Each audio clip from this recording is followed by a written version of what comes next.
Olá, boa noite. O É Notícia recebe hoje o senador Rogério Carvalho, líder do PT no Senado. Senador, muito obrigado pela presença aqui hoje. É bom estar com você, Beatriz. Senador, o senhor eleito pelo estado de Sergipe e desde fevereiro deste ano assumiu a liderança do PT, do Partido dos Trabalhadores, no Senado. Então, quero começar perguntando quais são as prioridades do PT no Senado hoje? As nossas prioridades são os temas relacionados à área econômica. Nós temos a isenção do imposto de renda até R$5.000, que deve beneficiar 10 milhões de brasileiros e ao final nós teremos mais de 40 milhões de brasileiros beneficiados com redução de carga tributária, ou seja, de tributo sobre a renda e isenção de mais de 36 milhões de brasileiros do imposto de renda, com tudo que deve ser aprovado este ano. Além disso, nós temos o debate sobre a reforma tributária, que a gente precisa concluir. São 3 projetos, um que já está no Senado, que trata do comitê gestor do IBS, e mais 2 projetos que devem chegar, que é sobre transferência de patrimônio, de controle acionário, por decorrência de morte do titular, questão da herança, que hoje é um imposto cobrado pelos municípios e pelos estados e que precisa ter uma regulamentação para uniformizar no Brasil inteiro. E tem um outro projeto sobre o imposto seletivo, que também deve vir para o Senado e a gente deve finalizar a reforma tributária. Além disso, temos projetos do Devedor Quanto Mais, a gente tem vários projetos na área econômica que são prioridades para o Senado e para o governo.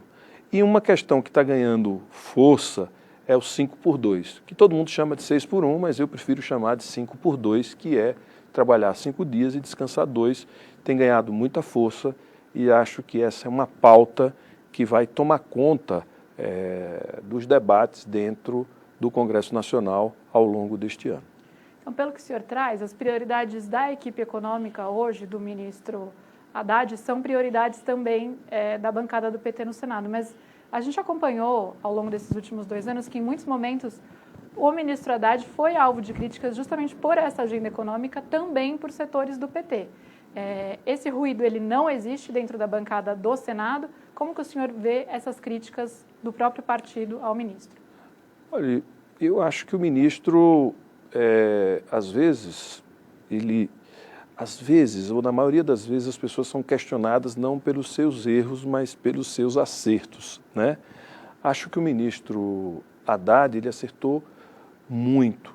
Ele acertou quando conduziu com eficiência a reforma tributária, quando apresentou uma proposta de âncora fiscal, que foi chamado de arcabouço fiscal, que organiza as finanças e que estabelece o limite de gastos públicos para poder garantir que a gente se aproxime de um déficit nominal zero ou próximo de zero. Este ano nós devemos ter um déficit zero, saímos de um déficit de 240 bi para um déficit de menos de 15 bilhões em 2024, 2023 para 2024. 2025 a gente deve ter superávit primário ou déficit zero. Portanto, o ministro Haddad tem cumprido as suas atribuições com bastante efetividade. A gente tem redução do desemprego, aumento da renda, a inflação, ainda hoje falei com os representantes dos maiores fundos de investimento do mundo, BlackRock, falando que a nossa inflação está sob controle.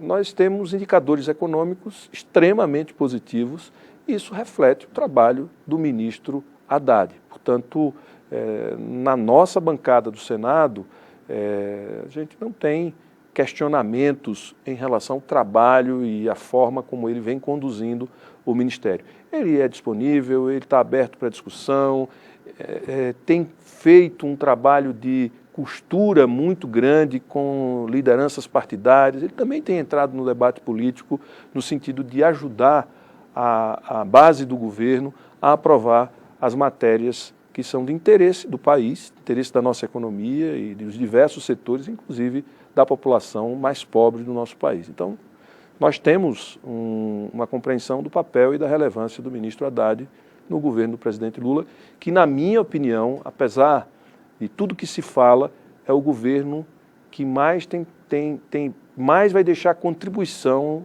no sentido de preparar o país para uma nova etapa, para um novo cenário econômico, para um novo cenário que está se configurando no mundo, de disputa comercial acirrada, de muita volatilidade do mercado de câmbio, né? E o governo do presidente Lula tem trabalhado para criar as condições, para dar estabilidade e garantir que o nosso país continue crescendo, gerando emprego, aumento da renda, né? A gente ainda precisa discutir e tenho certeza que nós vamos aprovar também medidas este ano que atinja, que abranja os trabalhadores informais que são formais. Por exemplo, trabalhadores que usam o aplicativo para fazer transporte, através de moto, através de carro, de passageiro, de mercadoria. Tudo isso a gente precisa chegar nesse público como precisamos chegar nas pessoas que têm casas, que querem fazer uma reforma, que ainda não têm titularidade do imóvel, mas que precisa fazer uma reforma, ampliar, acolher melhor a sua família. Ou seja, tem muita coisa para ser feita ao longo deste ano e eu acredito que teremos muito trabalho também para aprovar matérias desta natureza. Mas para continuar falando um pouquinho do ministro Haddad, antes da gente passar para esses assuntos, por que há um fogo amigo dentro do partido com relação ao próprio ministro? Veja, eu acho que as pessoas fazem uma tensão. Algumas pessoas fizeram uma tensão por achar que dá para poder manter uma taxa de juros mais baixa, porque isso facilita o crescimento econômico. São crenças e visões sobre a economia que são distintas, né? Eu não estou dizendo que a visão de um lado é certa e de outro é errada. São visões distintas. A visão que hoje está sendo seguida pelo governo e que está dando resultado é a visão que é representada pela posição do ministro Fernando Haddad, que eu acho que está sendo adequada. Porque, veja, nós chegamos no final do ano com uma crise que aparentava ser desestabilizadora da economia brasileira, que era a crise cambial, o aumento do dólar desenfreado. Veja, o dólar está chegando, está diminuindo, então isso tem a atuação do Banco Central, mas tem também as medidas que o governo do presidente Lula, através do ministro Haddad, tem adotado para dar estabilidade, dar segurança aos investidores, dar credibilidade fiscal, ou seja, não é um descontrole, como disseram que ia ser as contas públicas, a gente arrecadou mais do que gastou no primeiro trimestre, o PIB cresceu 0,9%, com tudo. Então, eu acho que a visão do ministro Fernando Haddad, ela está se mostrando eficaz. O que importa é isso. Não que as outras visões não tenham relevância ou que não sejam corretas. São outras visões que não são as que estão dominando a cena da economia brasileira neste momento. O senhor comentou da regulamentação dessa segunda etapa da reforma tributária. Há uma série de pautas que são importantes para o governo no Congresso para serem debatidas neste ano. Qual é o tamanho hoje, senador, da base sólida do governo no Senado? Bom, nós temos mais de 60% da base de senadores, ou seja, entre os senadores a gente tem mais de 60% desses senadores, que permite a gente aprovar emenda constitucional. E quando se trata de matérias econômicas, essa base cresce um pouco, porque o que está em debate não é uma posição que representa um segmento ou outro segmento, representa o interesse de toda a sociedade. Por exemplo, a relatora da lei da reciprocidade foi a ex-ministra Tereza Cristina, certo? Que é senadora pelo PP, né? Portanto, foi aprovado consensualmente, por aclamação, o projeto que ela relatou. Por quê? Porque aquilo representa o interesse de toda a sociedade. Então, as pautas econômicas geralmente agregam outros senadores que não são declaradamente da base, mas que têm compromisso com o país, que têm compromisso com uma agenda de promover o desenvolvimento e a melhoria do cenário de negócio do nosso país. E como o senhor vê o seu papel como líder do PT? Qual é a principal missão à frente aí da bancada nestes 2 anos? Bom, nós temos o líder do governo no Senado, que é o senador Jacques Wagner, nós temos o líder do governo no Congresso, que é o senador Randolfo Rodrigues.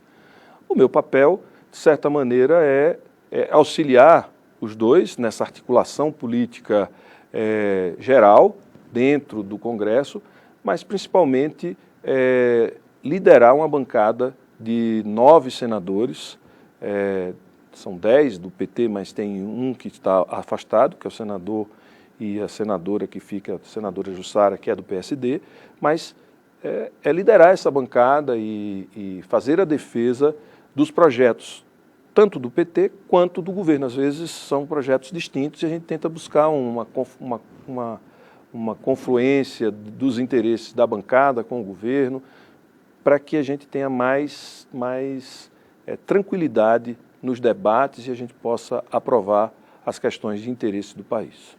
E qual que é o desafio nesse trabalho, nesses 2 anos? Então, essa é uma missão do líder do PT no Senado, agora ou antes, é essa a missão que o senhor coloca, né? Mas o que tem de peculiar e de específico neste momento de agora? Algum desafio em especial que o senhor identifica?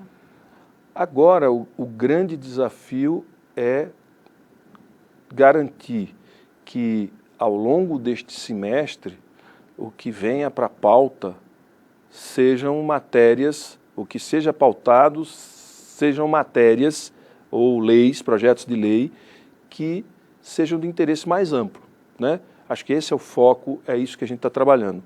Para que não venha uma matéria que interessa a um pequeno segmento ou que interessa a um segmento mais vinculado ao PT, ou que seja mais vinculado à oposição, que gere tensão e desconforto e obstrução.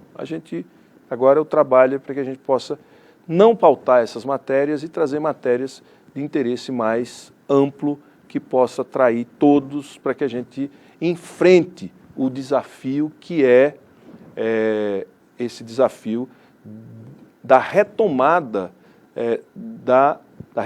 de barreiras tributárias, barreiras alfandegárias, que vai dificultar bastante o comércio internacional, um momento em que o Trump está propondo o fim das regras globais de convivência comercial entre os países, que tenta se impor pela força, pela ameaça. Portanto, este é um momento que a gente não pode criar e ter agendas que nos dividam. A gente precisa construir uma agenda que unifique tanto o governo quanto a oposição, centro, direita, esquerda, numa agenda de interesse dos brasileiros e de interesse da soberania do nosso país, né? Porque o que está em jogo neste momento é como vamos sobreviver e como vamos lidar com este novo cenário que está sendo colocado não só para o Brasil, mas para o mundo inteiro, né? Então, é hora da gente fazer uma agenda mais de confluência, mais de caminhada conjunta em torno de temas que nos unifiquem ou que nos aproximem. A gente viu isso acontecendo nesta semana com essa aprovação do projeto sobre a reciprocidade, né? Uma resposta a essas tarifas que vêm sendo impostas pelo governo Trump a vários países e Brasil incluso. O que mais o Congresso pode fazer? Há alguma medida concreta que ainda pode ser tomada em resposta ou em reação ao que vem sendo adotado pelo governo dos Estados Unidos, além desta união em torno de uma agenda comum, como o senhor vem defendendo? Bom, vamos ver os próximos passos, né? Qual é a abrangência do tarifaço que o Trump vai propor. Mas nós temos um desafio que é como lidar com um cenário novo, né? Diferente do que vem sendo adotado nos últimos 75 anos, né? Num processo desde depois da Segunda Guerra para cá, são 75 anos, que vem se acumulando um jeito dos países se relacionarem. de repente, o Trump faz uma ação para mudar essa lógica, mudar a lógica de cadeias globais de suprimento, de uma economia aberta, de uma economia regulada, com a OMC, OCDE, com tantos organismos internacionais que faziam mediação dessas relações comerciais, organismos multilaterais que estão sendo desmontados, ou seja, nós vamos precisar construir vários acordos de cooperação política, de criação de novas instâncias de discussão, e o Congresso vai ser chamado a discutir e a debater isso à luz do interesse do nosso país. Então, eu acho que o caminhar, o que vai acontecer nos próximos meses, vai dizer para a gente o que a gente precisa fazer. Por exemplo, eu não sei se os brasileiros sabem, mas se falou que a gente tem um déficit de balança comercial de menos de 500 milhões de dólares. Não é verdade. O nosso déficit de balança comercial com os Estados Unidos no ano passado foi de mais de 4 bilhões de dólares. Não tem motivo para a gente ser alvo de um ataque dos Estados Unidos. E por que a gente tem um déficit de 4 bilhões de dólares? Porque na área de serviços, os Estados Unidos é o país que mais exporta serviços de tecnologia para o mundo. Google, Alphabet, Meta, Microsoft, Amazon, tá distribuindo, tá vendendo esses serviços para o mundo inteiro, certo? E isso impacta na balança comercial. Sai divisas daqui para os Estados Unidos, mais do que sai dos Estados Unidos para cá. Então, os Estados Unidos falam que ele tem um déficit corrente com o mundo, quando não coloca a exportação que os Estados Unidos faz para o mundo, por exemplo, de serviços de tecnologia. Quando bota serviço de tecnologia, ele empata. Então, ele não é mais a indústria do mundo. A indústria do mundo, podemos dizer, que se encontra na China, mas ainda é o país que mais fornece serviços tecnológicos e digitais para o mundo inteiro. Portanto, de inteligência artificial, tudo. Ele ainda é o grande player do mundo nesta área e todo mundo consome produtos deles. Então, não é justo essa guerra, não é justa essa guerra aos olhos do mundo inteiro que está sendo feita. Então, nós precisamos nos proteger e precisamos, com a lei de reciprocidade, olhar para a ação para que a gente possa definir a nossa postura com altivez, sem bravata, sem agressividade, para proteger os interesses do Brasil e do povo brasileiro. O senhor avalia que a resposta que o Brasil tem dado até agora é no caminho correto, é satisfatória? O Brasil tem esperado e tem buscado se proteger da forma mais correta, no meu modo de ver, que é usar o princípio da reciprocidade. Acho que o Congresso, recentemente, não deu a resposta correta quando o Brasil passou a exigir visto de alguns países que exigem vistos de brasileiros.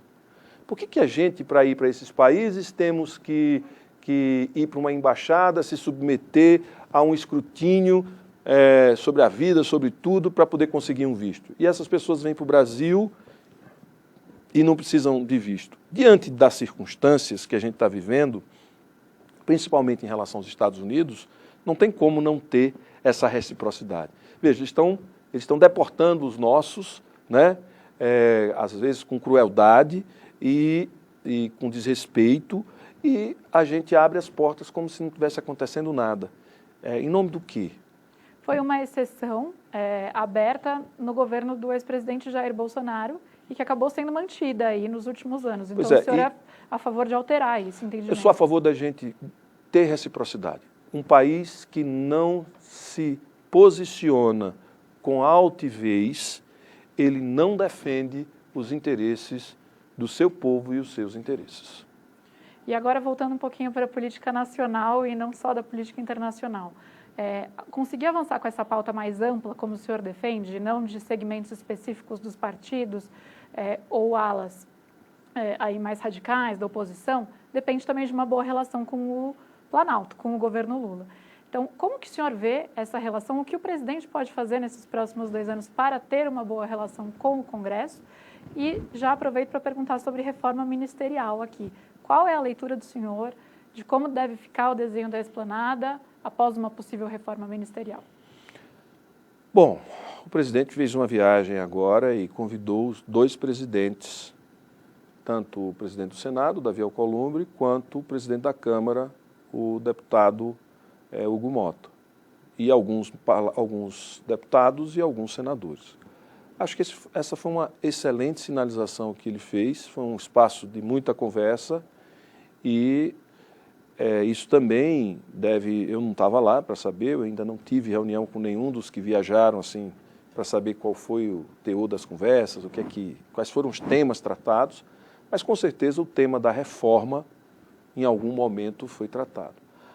Acho que não deve mudar muito o desenho dos partidos que vão compor a base do governo, vão compor os ministérios. Não vai mudar muito a base partidária que apoia o governo. Talvez, aliás, com certeza, deve haver mudanças de nomes, né? Quem vai assumir o quê? Essa é uma questão que, felizmente ou infelizmente, está na cabeça do presidente. Infelizmente, porque a gente não tem muita informação, todo mundo gostaria de saber, mas felizmente porque não gera especulação antes da hora e deixa o presidente poder, montando uma equação política e de governabilidade, resolver essa questão. Agora, espero que o presidente, até o final de abril, consiga dar uma resposta para a sociedade sobre este tema, uma coisa mais definitiva. Não, é assim que nós vamos caminhar e alterações futuras vai depender do desempenho dos titulares das pastas. Porque as pessoas ficaram na expectativa de uma reforma, né, a imprensa, os formadores de opinião, a sociedade como um todo, e até agora foi uma reforma muito pontual que aconteceu. Então, vamos ver se o presidente conclui até o final de abril. Esse governo tem demorado para tomar algumas decisões, senadora? No ano passado a gente também ficou na expectativa do anúncio de um pacote fiscal que foi se estendendo. No final, quando foi anunciado, gerou uma certa frustração, talvez até pela demora. Agora a gente está falando de um cenário de reforma ministerial um pouco parecido. O que está acontecendo? Veja, a questão da reforma do pacote fiscal era encontrar a equação. Porque fazer pacote fiscal que tira dos mais pobres é muito fácil, porque os mais pobres têm poucos que vão assumir a defesa dos interesses deles, né? Eu, particularmente, sou um dos que assume essa defesa do meu lado, mas a maioria não assume essa defesa, né? Então, é fácil você fazer um ajuste fiscal cortando o benefício previdenciário, retirando o direito trabalhista, cortando o pouco que a população mais pobre tem acesso, cortando dinheiro da saúde, cortando dinheiro da educação, cortando recursos para assistência social, aí é fácil de cortar. E esse desejo era o que estava implícito em quem desejava um ajuste fiscal mais duro. E o governo foi buscando o caminho para fazer isso. Então, conseguiu incluir as emendas, conseguiu estabelecer que quando o teto, ou seja, quando o limite de gastos que está estabelecido no arcabouço fiscal, ou por redução de arrecadação, ou por diminuição do crescimento, é comprometido, a gente pode reduzir incentivos fiscais. Isso veio para a equação. Emendas parlamentares veio para a equação. Ou seja, nós consolidamos o mais importante e duradouro, que não é um ajuste fiscal, é um ajuste fiscal que vai funcionar de forma permanente. E eu acho que nesta demora o governo encontrou uma equação civilizada. Ou seja, não prejudicou os mais pobres, não tirou benefícios dos mais pobres e enquadrou as despesas que poderiam crescer dentro do arcabouço fiscal. Isso é duradouro. Então, acho que, ao final, o resultado foi muito bom. Com relação à reforma ministerial, tem um joguinho, aquele das cores, né, que você vai buscando encontrar as coisas, né? Cubo, O né? cubo mágico, né? Cubo Eu acho que é mágico. isso. Só que na política, as cores mudam. Então você fechou, aí uma cor mudou. Quando a cor muda, você tem que refazer todo o quebra-cabeça. Então é uma coisa muito complexa fazer uma reforma ministerial. E às vezes a gente acha que é lento, mas está sendo feito na velocidade maior que pode ser feita. Ainda assim, nós todos queremos que seja feito o mais rápido possível, considerando a complexidade e a natureza do que está se mexendo, né? Então, você tem azul, amarelo, verde, vermelho, de repente você fechou todas as cores vermelhas e amarelas e o azul ficou, duas peças azuis ficaram amarelas. E aí, o que você faz? Não, vai ter que refazer todo o quebra-cabeça, entendeu? Então isso é complexo, mas eu acho que o presidente vai dar conta o mais rápido possível. Espero. E o que ele deve fazer para ter uma relação com o Congresso que seja efetiva para o governo? Muita conversa e conversa reta. O que for combinado com os parlamentares, com os congressistas, de uma maneira geral, que seja honrado. É participação no governo? Tudo bem. Recursos de emenda? O que for acertado, que tenha prazo e que seja entregue, e aí eu acredito que a relação com o Congresso ela vai caminhar de uma forma menos conflitiva e menos dificultosa, como diz no ditado popular, né? Mais conversa dele mesmo, presidente, com o Congresso? Dele com lideranças do Congresso, com parlamentares que têm importância do ponto de vista que tem papel nas comissões, parlamentares, bancadas. Acho que isso é muito importante, porque as pessoas gostam pessoalmente do presidente. Ele é muito carismático, muito afetuoso na relação pessoal. Então isso facilita muito, porque as pessoas, independente de ser deste ou daquele partido, são pessoas. Pessoas gostam de conversar com outras pessoas e conversar com um presidente que é afetuoso, que é brincalhão, que abraça, que conversa, que escuta, que opina. Isso é muito bom. Mas, principalmente, além disso, tem uma questão central, que é a nossa ministra Gleisi Hoffmann ter as condições para honrar os compromissos que ela assumir junto às variadas bancadas, às várias bancadas, tanto da Câmara quanto do Senado. Senador, quero falar de algumas pautas que devem estar na ordem do dia do Congresso ao longo deste ano.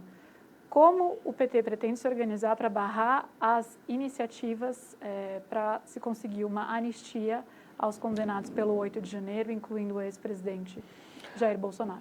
Eu acho que esse não é uma questão só do PT. Eu acho que essa é uma questão que diz respeito a todos os partidos que defendem o Estado democrático de direito. Nós não vivemos uma situação de normalidade. E não adianta a gente achar que é normal alguém planejar, ter a intenção e planejar o assassinato de um presidente eleito, do vice-presidente eleito e do presidente do Tribunal Superior Eleitoral. Não podemos normalizar isso. Não podemos normalizar o que foi feito. A população brasileira, através dos GACs, utilizando os GACs, que é uma coisa que é uma instituição que promove o tiro esportivo, que o Brasil tem vários medalhistas nessa modalidade de Jogos Olímpicos, mas 6.000 munições com armas de diversos calibres, de uso exclusivo do Exército, retirar o controle de armas do Exército, ou seja, acabar com o rastreamento de armas no Brasil, né?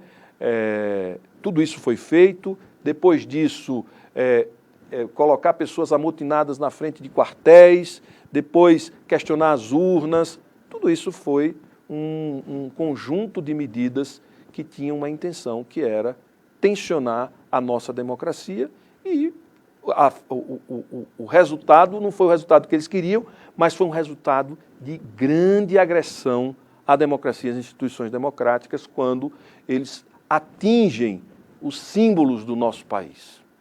Se as pessoas não se sentem ofendidas, não, porque o STF é isso, é aquilo, mas aquilo não é o STF, aquilo é o Brasil, para o mundo. O Congresso Nacional é um símbolo do Brasil. O Palácio da Alvorada, o Palácio do Planalto, é um símbolo do Brasil. Não importa quem é o presidente que está ali. Quem foi atacado foi o Brasil, foi a República Brasileira.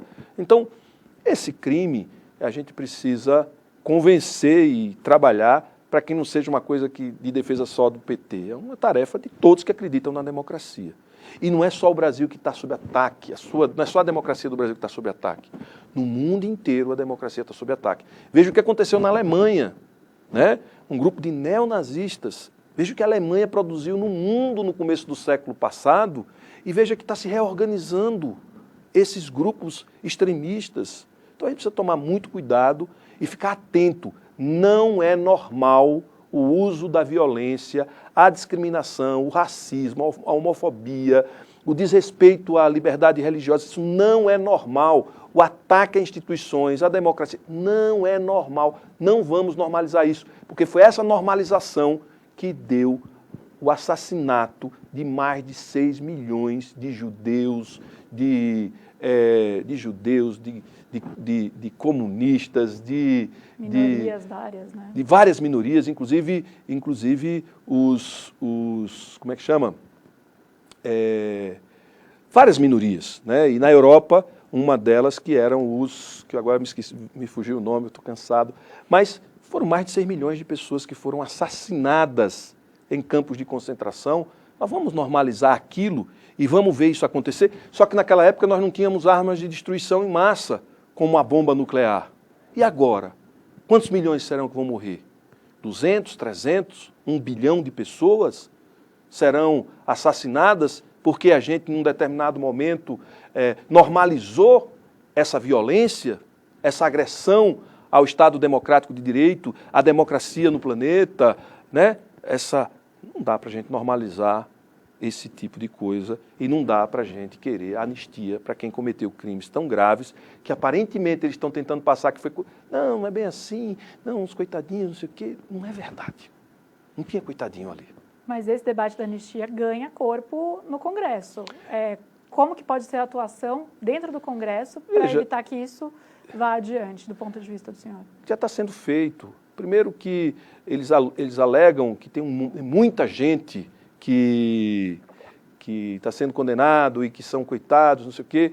No fundo, dessas 1.000 e tantas pessoas que viraram réus, né, 500 e uma fração, metade disso tem pena de 1 ano, né? Tem gente que está cumprindo prisão domiciliar, ou seja, tem 250 pessoas desse total inteiro que vai cumprir uma pena um pouco maior por conta dos crimes que foram mais graves. E além desses, tem os que planejaram. Eu fui vítima de espionagem por Braga Neto. Eu recebi visita no meu estado de oficial do Exército, no período da pandemia, quando estavam morrendo milhares de brasileiros sem vacina. Qual foi a resposta do governo Bolsonaro naquele momento? Mandar um oficial do Exército para me espionar. Se ele ganha a eleição, eu estaria aqui hoje? Eu estaria morto, preso, exilado? É preciso que a gente se pergunte. O filme Ainda Estou Aqui mostra exatamente o que aconteceu. Se este evento de 8 de janeiro fosse no dia 8 de janeiro de 1971, no governo Médici, o que aconteceria com aqueles manifestantes? Seriam presos, torturados, mortos, desaparecidos? Foi isso que aconteceu com quem questionou o regime autoritário. O que está acontecendo com quem questionou o regime democrático? Está sendo julgado à luz da lei, com todo o direito de poder responder os seus processos. E alguns sendo liberados por conta da baixa gravidade. Mas ninguém foi morto, ninguém foi torturado. e foi feita uma investigação, um processo, e é público. Na ditadura não era público. Então a gente precisa não achar que é normal anistiar quem comete crimes graves, porque a sequência seria eliminar os seus adversários. Como eu, por exemplo, que eles foram me espionar. Só porque eu estava fazendo o meu trabalho como senador na CPI da Covid. Vou falar de um outro tema que também é uma pauta forte da oposição, mas nesse caso não só no Senado, que é segurança pública. É um assunto que preocupa a sociedade, as pesquisas eleitorais e de opinião mostram isso, e é um assunto sobre o qual a direita costuma navegar melhor, muitas vezes, do que a esquerda. A gente tem agora uma liderança da oposição, que é o senador Flávio Bolsonaro, filho do ex-presidente Jair Bolsonaro, do PL, na presidência da Comissão de Segurança Pública no Senado. O governo vai conseguir emplacar a PEC da segurança pública, ou o senhor vê esse debate ganhando corpo por parte da oposição e com esse viés trazido aí pelas lideranças de direita mais forte do que o PT e o governo têm conseguido avançar? Eu acho que esse debate da PEC da segurança, ela vem muito mais para poder abrir o debate do que mesmo para ser algo que vá reorientar tudo, mas vai abrir o debate. Certo? A gente precisa, de fato, definir o nosso sistema único de segurança pública, definir o lugar e a articulação entre as polícias. É preciso ter comando nacional nos estados. Tudo isso precisa ser articulado, criar uma força articulada de segurança pública.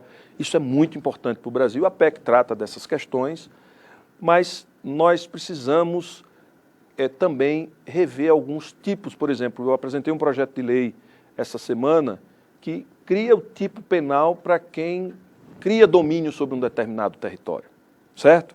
Impõe sob a força o domínio sobre um determinado território. Quem fizer isso tem punição, vira crime. Veja, esse é um tema que o governo precisa se dedicar muito. Porque não faz sentido as pessoas trabalharem para ter uma televisão, ter um celular, ter um bem e ser impedido de usufruir do fruto do seu trabalho porque alguém roubou, porque alguém tirou à força, né? A gente não faz sentido as pessoas não conseguirem ter paz para caminhar nas ruas. Não faz sentido uma criança ir para a escola e a mãe ficar preocupada se ela vai voltar ou não para casa, sem sofrer algum tipo sem ser molestado ou sem ser agredido. Não faz sentido as pessoas morrerem de bala perdida, né? Seja lá de quem veio. Então, é preciso que a gente se una. A gente não pode transformar a segurança pública em palanque político. A gente precisa transformar a segurança pública num tema de interesse de toda a sociedade. Agora, geralmente, nesses momentos, as pessoas querem soluções milagrosas. Não existe solução milagrosa para nenhum problema da sociedade, porque todos são complexos. A solução milagrosa é a gente se debruçar sobre o problema e trazer todas as contribuições para a gente construir uma política que seja apoiada por todos e que, de fato, mude e que dê às pessoas segurança de verdade. Acho que esse é o desafio que o governo do presidente Lula tem para os próximos 2 anos. Mas, objetivamente, o governo vai conseguir aprovar a PEC da segurança pública? Veja, o governo vai abrir o debate e vai pautar esse debate e, a partir daí, todos vão poder contribuir e apresentar o que pensa sobre segurança pública.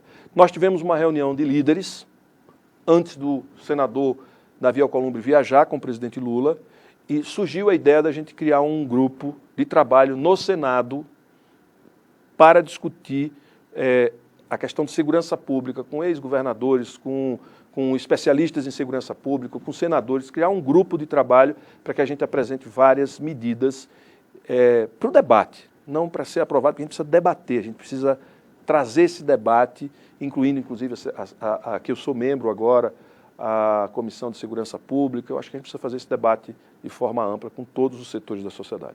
E agora uma pergunta rápida antes da gente ir para o nosso intervalo. Com relação à segunda parte da regulamentação da reforma tributária, qual é a expectativa do senhor em termos de quando isso será concluído? E tem algum ponto nevrálgico aí para ser destravado ainda? Bom, nesse projeto que está agora, da criação do comitê gestor, que está em discussão, tem um problema que é da representação dos municípios, que não é um problema que é nós que temos que tratar, os representantes, as entidades que representam a municipalidade precisam se entender e encontrar um jeito disso ser feito. Nós não podemos reabrir nesse projeto, não deve ser uma oportunidade para reabrir o que já foi superado. Acho que a gente precisa ser firme nisso. Essas questões são fundamentais nesse projeto e eu acho que esse debate a gente deve encerrar antes do final do primeiro semestre e o governo precisa apresentar, encaminhar os 2 outros projetos, que é o que trata de transferência, imposto sobre herança na hora de transferência de bem, de titularidade, etc., por morte, certo? Precisamos ter um projeto que regule isso e uniformize no Brasil inteiro e ter um projeto que trate do imposto seletivo com mais profundidade, mas isso o governo precisa encaminhar.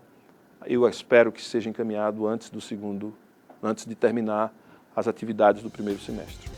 Senador, quero falar um pouquinho agora justamente do PT.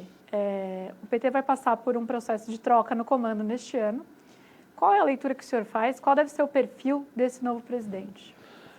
Olha, tudo precisa se renovar. Eu ontem participei de uma reunião e me lembrei da época que eu era estudante secundarista. Eu saí do interior, fui para a capital, estudar no colégio que o diretor era o meu tio, e eu tinha que resolver os problemas de física. Eu não tinha dinheiro para pagar aula particular. Então, o que era que eu fazia? Eu via o problema e ia para a teoria, ia para o problema e ia para a teoria, até que eu conseguia resolver o problema. E assim eu ficava, às vezes, a tarde inteira fixado na teoria e no problema, na teoria e resolvia. A gente tem 2 problemas. A gente precisa rever a organização partidária para dar conta de uma nova realidade social que a gente está vivendo. Nós não estamos mais na era contemporânea. Nós estamos na era digital. O que é a era digital? O que significa isso em termos de comportamento, em termos de organização da sociedade e o comportamento das pessoas? Como é que o nosso partido vai dar conta de ser um ator político dentro dessa nova era, dentro dessa nova dinâmica social e desse novo jeito da sociedade se produzir? Então, a gente precisa ter mudanças, e isso significa ampliar quem participa da direção nacional do PT, trazer quadros mais novos, quadros diversos, né, e ter um presidente que tenha capacidade de escuta e paciência e muita disposição para viajar esse país, para poder articular, para a gente encontrar o modo de organização que nos torne eficientes de novo na relação com a sociedade, para que a gente possa impactar, a nossa ação possa impactar a opinião, dirigir, apontar caminhos, voltar a ser um influencer coletivo, vamos usar o termo da era digital, a gente passar a ser de novo um influencer coletivo, um partido que cumpre um papel de influenciar o comportamento das pessoas, de representar uma nova utopia, que não é capitalismo versus isso, versus aquilo, uma utopia civilizatória de defesa da vida, da inclusão pelo direito, da inclusão pela renda, da defesa da democracia, do respeito às individualidades, aos direitos individuais, às liberdades individuais, do multilateralismo, né, da cultura da paz, da não violência. Qual é o nosso projeto civilizatório, qual é a nossa nova utopia que vai mobilizar as pessoas para se juntarem a gente num projeto de sociedade. No que o PT precisa melhorar para conseguir mobilizar as pessoas? Primeiro, fazer uma eleição e eleger novos quadros para a sua direção nacional. Não estou aqui negando a importância dos quadros que estão hoje ou que estiveram. Não, mas a gente precisa trazer novos para se somar aos que estão. Porque essa história de uma instituição só muda quando você tem outra para colocar no lugar. Nós não podemos dizer que essa instituição não funciona porque nos trouxe até aqui. Mas a gente precisa começar a construir uma nova instituição, mesmo e a partir de uma instituição que ainda, de um instituído, de um jeito de ser que ainda existe, porque ele ainda vai continuar tocando a vida do partido, para que a gente possa construir um novo modo de tocar a vida do partido que toque ou que mexa com a sociedade como um todo novamente, que a gente passe a ser uma força política que tenha influência, que tenha o respeito, que tenha a adesão da sociedade. Para isso a gente precisa renovar um pouco e a gente precisa compreender melhor essa nova era, que é a era digital. Agora, o presidente Lula tem defendido aí nos bastidores o nome do ex-prefeito de Araraquara, Edinho Silva. O senhor é a favor do nome do Edinho? A favor e eleitor dele. Defendo o nome dele. Acho que ele foi presidente do PT, ele foi prefeito 4 mandatos, ele foi ministro da presidente Dilma e ele tem boa formação política, tem a mesma, eu particularmente tenho uma identidade com ele, porque a gente teve o mesmo início de formação. Eu comecei a minha militância na Pastoral Universitária, ele também na Pastoral de Juventude, então eu sei muito bem como ele pensa, como ele formula, né? Tem a solidariedade, a compaixão, tem valores que estão adormecidos que a gente precisa resgatar na humanidade. E agora sobre a situação do presidente e a perspectiva de tê-lo como candidato em 2026. Como o senhor avalia as pesquisas de popularidade do presidente e qual é o caminho que o presidente precisa tomar nos próximos 2 anos para que o PT chegue com o presidente ou outro nome competitivo em 26? O presidente precisa só ser visto e o governo dele precisa ser percebido pela sociedade. Se a gente conseguir fazer isso, o presidente Lula chega forte e a gente consegue ter um tempo de maturação da sociedade para absorver todas as mudanças que ocorreram numa velocidade extrema. Não tem eventos extremos que acontecem na natureza. A humanidade está passando por um evento extremo de transformação, certo? Que deixa as pessoas meio atônitas, meio sem saber o que é certo, o que é errado, para onde vai, de onde vem, como é que é. Está todo mundo meio que atônito. Está todo mundo soterrado de um monte de informação. Então, é preciso dar um tempo.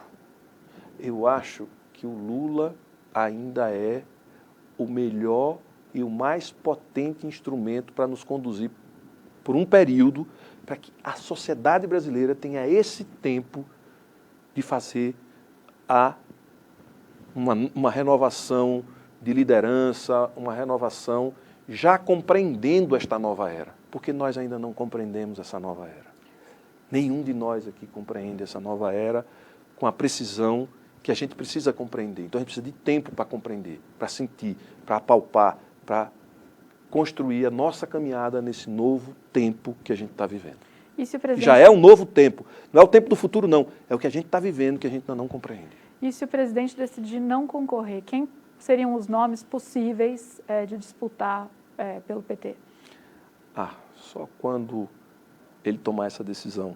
Eu acho que tem que ver, né? Talvez... eu não gosto de pensar, fazer essas predições ou esses cálculos, até porque o presidente tem tudo para ser candidato e a gente tem todas as condições para que ele possa ser visto e o governo dele ser visto com a força que é. Mas nós temos nomes como o Camilo Santana, nós temos o Haddad, nós temos tantos nomes de outros partidos também, mas nós temos nomes que podem incorporar bem essa tarefa, mas isso não é uma tarefa que neste momento a gente está pensando. Ninguém está pensando nisso, a gente só pensa no Lula porque o Lula tem a vivência, a experiência e a relação que ele tem com o povo brasileiro de compromisso. Está longe de alguém ter esse compromisso que ele tem de verdade com o povo brasileiro, de uma maneira geral. E no outro campo político, como que o senhor imagina essa organização de forças para 26? Eu acho que eles já têm a opção deles, e eu não acredito que a família Bolsonaro vai abrir mão de ter um candidato deles, até porque senão eles deixam de existir, e eles vão viver as disputas internas.